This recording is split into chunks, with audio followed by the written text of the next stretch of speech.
My name is Aita Susi. I used to be a pediatrician, and now I'm a child and adolescent psychiatrist, and I work with families and children in the area of ADHD.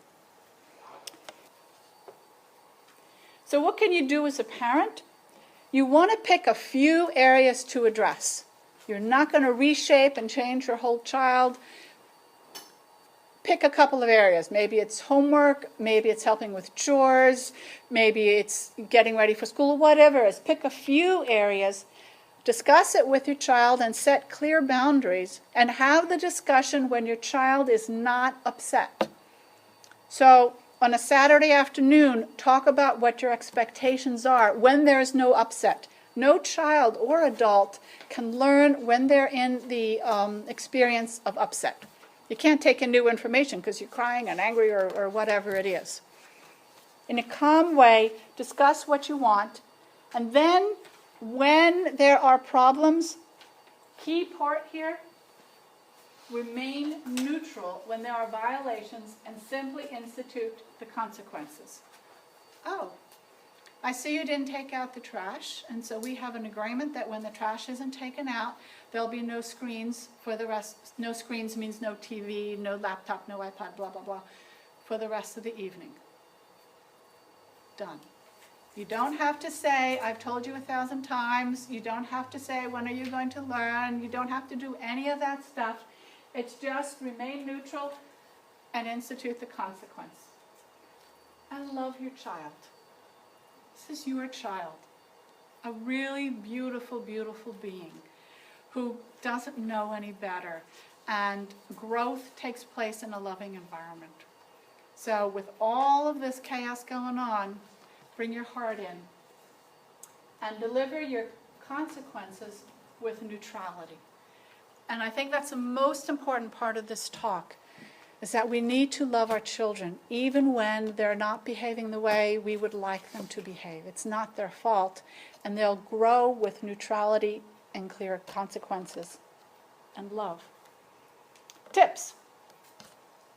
Okay, use a timer. All right, you got to clean up your room. Last time it took you 8 minutes to clean up your room. Let's see if we can do it in 5.5. All right, go. Boom, boom, boom, boom. Now you've got that prefrontal cortex engaged because it's fun and it's interesting, and you got them moving. Already talked about one instruction at a time. That's really important. Frequent praise. You've got to look for the things that they do well. It can be the stupidest thing, but, oh, thank you for putting your dishes in the dishwasher. Oh, you already have your coat on. Whatever. They say that a praise ratio of 3 praises to 1 consequence or 1 negative comment is really necessary for a child. And I agree with that. People learn by praise. Charts are helpful. Rewards to stimulate the brain. Give choices. Would you like to mow the lawn on Saturday morning or on Sunday morning?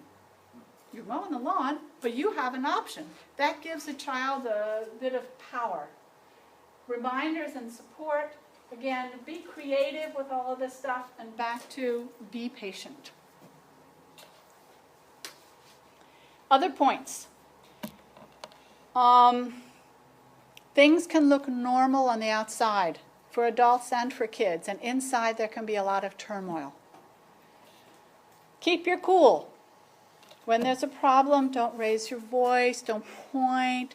I know we all want to do that, and we do it every once in a while, and that happens because adults are humans too. Kids don't believe we're human, but, you know, we're human. But as much as possible, stay cool. And ADHD kids are needy. They really are needy. They need us. They need us a lot, and they want us. And get help for yourself if you need it. If you think you may have ADD or ADHD, Ellen's going to talk about how to handle that. You know, help yourself to help your child.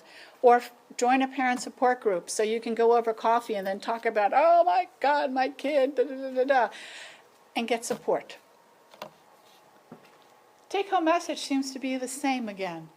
Be patient and stay calm, and remember your love for your child. And then I have resources of books and websites at the end. So So that's a quick and dirty on ADHD in kids.